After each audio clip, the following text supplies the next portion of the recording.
बिहार पे उपस्थित आचार्य जी से जानकारी लेना चाहता हूँ।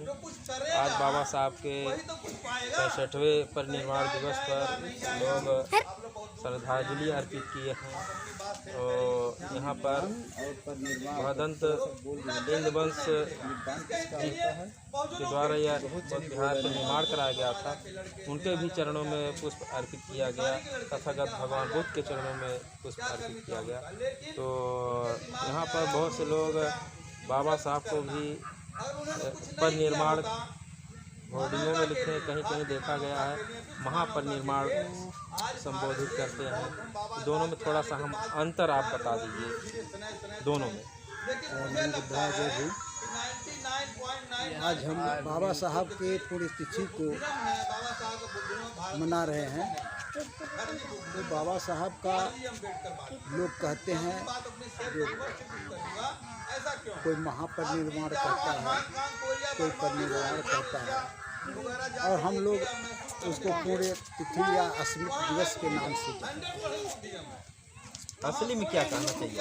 असली में ये है कि जो परिनिर्वाण होता है, महापरिनिर्वाण होता है, वो बौद्धों का होता है, बुद्धों का होता है।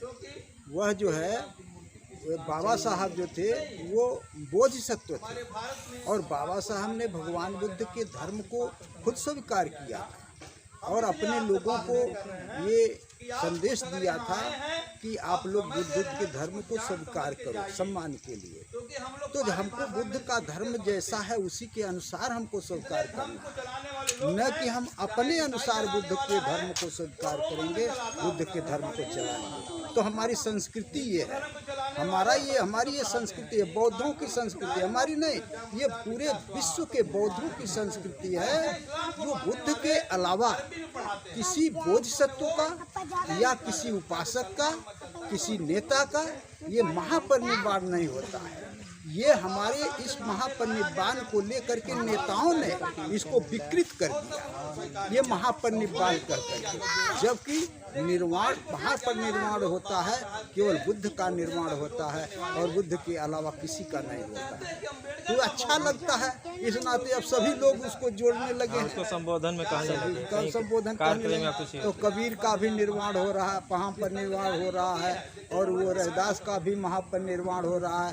किसी के कुत्ते बिल्ली मर गए, किसी के माँ बाप मर गए, उनका भी महापरिनिर्वाण हो रहा है। ये इतना फैशन बना दिए लोग, ये क्यों? ये अबौद्ध लोग हैं ना, ये बुद्ध को नहीं जानते, ये बुद्ध के संस्कृति को नहीं जानते। इस नाते जो है ये महापरिनिर्वाण लगाए हुए हैं। और बाबा साहब का भी अपमान तो है इसमें। जिस धर्म को बाबा साहब ने इतनी श्रद्धा के साथ स्वीकार किया और कहा कि सम्मान के लिए इसको अपना लो, और हम अपना रहे, तो जो अपना रहा वो अपने अनुसार अपना रहा है ना।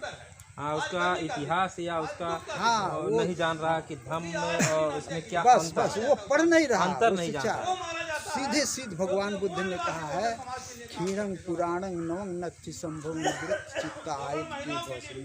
ते क्षीण बीजा अविरुल्लि छंदानि बंति धीरा यथां पदीपो। भगवान बुद्ध का जो ये कहना है, मतलब वो सारी तृष्णा जो बोधिसत्व होता है वो फिर जन्म लेने वाला होता है ना। जन्म लेगा तो भी तो बुद्ध होगा, तभी तो वो पारमिताओं का पालन करेगा। जब पारमिताओं का पालन करेगा तो वो तब जाकर के बुद्ध होगा। तो उसको जो है ये अगर जो अभी परिनिर्वाण हो जाएगा उसका तो बुद्ध कहाँ होंगे। और बाबा साहब तो बुद्धत्व की तरफ जा रहे हैं ना, बाबा साहब को बुद्ध बनाना है ना, बाबा साहब को हमें बुद्ध बनाना है, बुद्धत्व की तरफ उनको ले जाना है, न कि हम उनको जो है फिर जमीन में ले जाना है, उसको जो है नीचे ले जाना है। उनका जो बोधिसत्व का पदवी है वो हमेशा वो बरकरार है। उसी के अनुरूप जो है हम अपनी संस्कृति, दुनिया में तमाम बोधिसत्व हुए हैं, भारत में तमाम बोधिसत्व हुए हैं, बौद्ध राष्ट्रों में तमाम बोधिसत्व हुए हैं, उनका परिनिर्वाण महापरिनिर्वाण नहीं होता है। ये इसको कुछ लोग हैं जो अपनी जातीय भावना में आकर के जातीयता के आधार पर भावुकता है ये, उनको भगवान बुद्ध का ही वो कहते हैं कि कहते हैं, ना जानकारी में कहते हैं। हाँ, बाबा साहब को संबोधन में लोग उत्साह से कहते हैं, लेकिन उत्साह भी वो ऐसा संबोधन गलत है। हाँ, मैं ये तो चाह रहा हूँ धर्म की बात ये धर्म है। हाँ, हमारी जहाँ संस- धर्म उसकी बात हम अपनी संस्कृति का पवित्रता बनाए रखना जानकारी चाहिए जरूरी ना। है। ये अपनी संस्कृति है। संस्कृति मतलब रीति रिवाज जो होता है, जो बौद्धों का रीति रिवाज है, जो वो उनकी संस्कृति है, उसका पालन हमको करना है ना। तो शुद्ध रूप से हमको बुद्ध की संस्कृति का पालन करना है। देखिए, आप आचार्य जी के द्वारा बताया गया कि परिनिर्माण महापरिनिर्माण में क्या अंतर होना चाहिए। ये बहुत से लोग अभी धर्म उपासक लोग नहीं जानते हैं, और बहुत से राजनेता हैं, नेता हैं, चाहे छोटा हो चाहे बड़ा हो, वो लोग भी संबोधन में कहीं कहीं गलत शब्दों का प्रयोग करते हैं, क्योंकि वो अध्ययन नहीं किए हैं। तथागत बुद्ध और क्या नाम है बाबा साहब के उसमें किताबों में लिखा गया है, और अगर धर्म के अनुसार पढ़ा जाए और जाना जाए तो ये अंतर जरूर है। ये गलत बात है ऐसा संबोधन करना। चलिए, आप हमारे चैनल पर आए सर, आपको बहुत बहुत साधुवाद। बहुत बहुत धन्यवाद। नमो बुद्धाय।